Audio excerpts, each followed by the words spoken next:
Years of drought and famine come, and years of flood and famine come, and the climate is not changed with dance, libation, or prayer.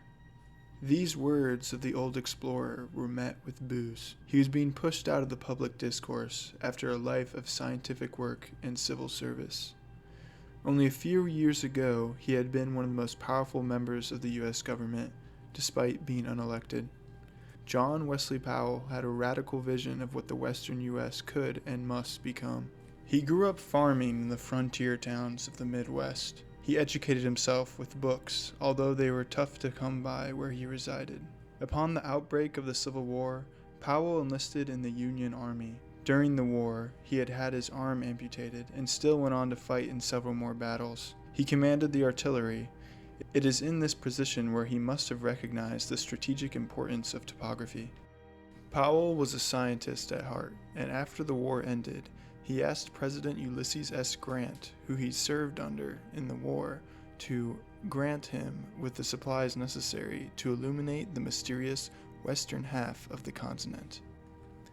Starting on the Green River in Wyoming, Powell and his crew made their way through violent rapids and jagged mountains. The record of what transpired on this journey is fun to read about, and a lot of the crew kept a journal, so there's quite a bit of information, although some of it may be exaggerated. This was a brutal trek. One of the men deserted and took with him much of the supplies. This resulted in the crew seeking to hunt him down in the unknown wilderness, and fortunately for the deserter, they were unsuccessful. For a while after that, they slept with their guns and watched each other distrustfully. They had to resort to hunting for themselves and eating snow off the ground to quench their thirst. By the time they emerged in Moab, Utah, the public had assumed that they were dead. This adventure had brought the one-armed explorer into a position of influence within the U.S. government and made him a household name. However, the revelations from his journey were not what the country wanted to hear. This was an age in American history where the West was optimistically mythologized, and it was believed that it was the destiny of the American people to make the West into a vast garden utopia for the yeoman farmer. The only problem was that this was not real. At this time in the late 1800s, 2/3 of the people who attempted to settle in the Western territories failed. Oftentimes, realizing the difficulties of farming in the arid region, people would play up the myths of a plentiful West in order to sell the property they had recently purchased. Powell tried to inject data into the conversation by pointing out that the Western territories on average received less than 20 inches of rainfall per year, and because of this, would not be able to support the kind of farming that the East was accustomed to. This was casually dismissed by several famous scientists of the day by theorizing that once the land was settled, the human activity would increase the moisture in the air and create more rainfall. This was the rain follows the plow theory, and today it is largely discredited. If general human activity did increase the moisture in the air, it was not enough to bring the rain necessary for agriculture. This is not to say that Powell thought it was impossible to build an agrarian society in the West. In fact, during his travels, Powell took note of the peoples who were successful in sustaining large populations in that arid land, and borrowed ideas from them when addressing the U.S. government on the settlement of the West. Namely, the Mormon settlements in Utah, the Mexican settlements in New Mexico, and the indigenous people of the Southwest. The common thread among these people was the effective utilization of irrigation and a more utilitarian view of water resources. The Mormons moved west in the mid-1800s to evade the religious persecution that they faced in the East. During Powell's expeditions, Brigham Young, the leader of the Mormons at the time, aided Powell and his crew significantly with protection, food, and other supplies, as he saw that his empire would be the main benefactors of a more accurate map of the surrounding area. Apart from being faced with an entirely new climate, the settlers were isolated and diverged from traditional methods of farming. Early Mormon agriculture was organized around small-scale farms with a wide variety of crops. One farmer of the time, in what is now Canyon Creek, Utah, stated that he grew wheat, oats, barley, corn, potatoes, apples, pears, peaches, plums, and cherries, all on a 20-acre farm, and by irrigating his farm no more than twice a year. In the mid-1800s, the average size of a farm in the United States was 200 acres.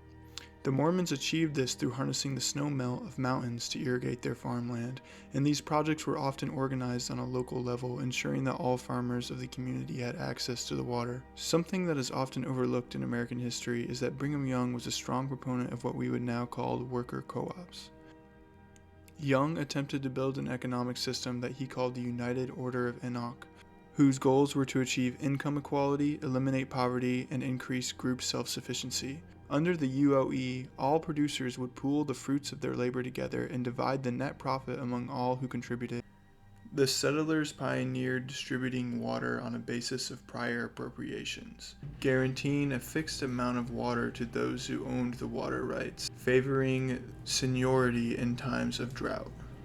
This differed from riparian water law in the East, and prior appropriations became the foundation of modern water law in the western United States.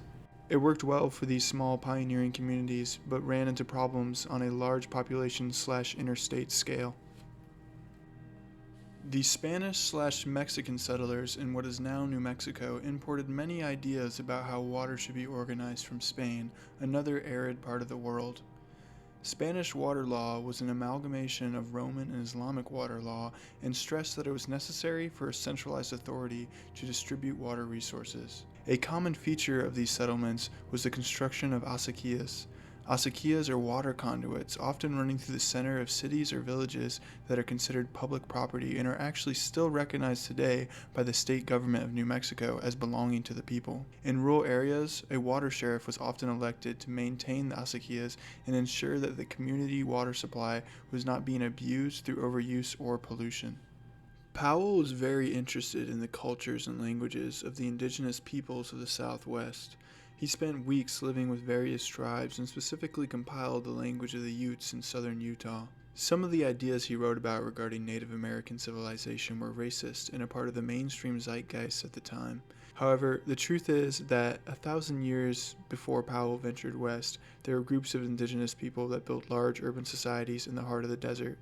The Pueblo people built a system of gravity-fed irrigation ditches that allowed them to build cities that became the centers of vast trading networks.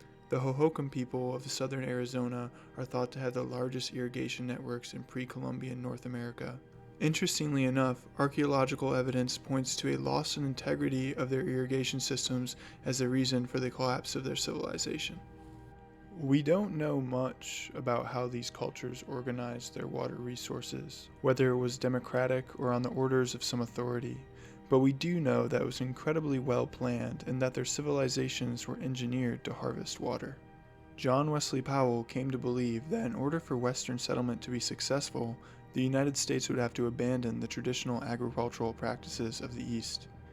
He made his view clear in 1878 when Powell presented Congress with the Report on the Lands of the Arid Region of the United States, within which he proposed strategies for the government to settle the West in a way that would sustain a long-lasting and more equitable civilization. At this time, Western land was practically being given away in even rectangles, and often to men that had the backing of wealthy European investors. The report proposed selling the land to cooperatives of 9 or more people. He believed that this would prevent both individual farmers from moving west without the means or labor to irrigate their crops, but also that it would stop a single wealthy individual from monopolizing and controlling all of the water in a region.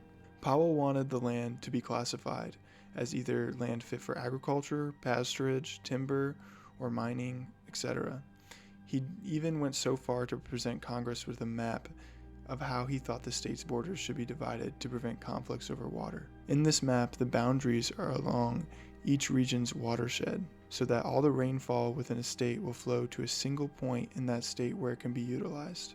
While this plan was not fully embraced, it did lead to the development of the United States Geological Survey, or USGS, in 1879 to take stock of the resources and classify the land of the West.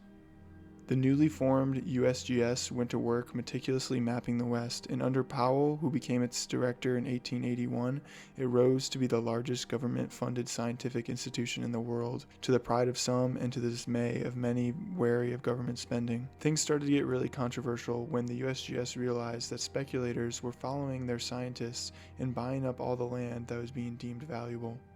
The Secretary of the Interior responded to this by halting all legal settlement of the West until the USGS had finished conducting its survey. This effectively made Powell and the USGS the immediate enemies of all the representatives of the western states, which were supposed to benefit from the survey. This was the beginning of the end for Powell as a public figure. The following year, the ability of the Department of the Interior to withdraw lands from legal settlement was appealed, the survey was scrapped, and the budget of the USGS was slashed, and Powell resigned as director. So, did the settlement of the West bring drought and famine? Well, it is easy to look at the massive amount of food production in the modern American West and declare Powell a madman. But during the Dust Bowl of the 1930s, he could have been considered a prophet. And it seems that it was after this colossal disaster that the government started to take seriously Powell's warnings and took a more active role in the development of the West. Through the Bureau of Reclamation, the U.S. built massive dams and canals on a scale that had never been seen before in the world. The fact that California is the most populous state in America, or the ridiculously low cost of water in southern Arizona, is an engineering marvel. I think that Powell is worth talking about for several reasons. He built a large government-funded scientific institution that laid the foundation for the likes of NOAA and NASA. Also, the detailed maps of Western America created by the USGS contributed to the end of the Wild West era. It is interesting to think about how Powell's ideas could have influenced the nation and the world. In the US, the western states have come into conflict over water, even to the point of armed Arizona militias stopping Californian environmental engineers from diverting the Colorado River. And unfortunately, water may be the driver of some bloody wars in the century to come, especially because of the increased drought risk that is predicted. Powell understood that the East's laissez-faire attitude towards water was supported by an abundance of rainfall, and that people would have to make adjustments to their ideology in order to be successful in the West. Powell wrote about this idea he called the unity of drought. His experience living among the indigenous people and the early settlers of the West led him to believe that competition over natural resources would lead to ruin, and that the only way to overcome scarcity is through cooperation.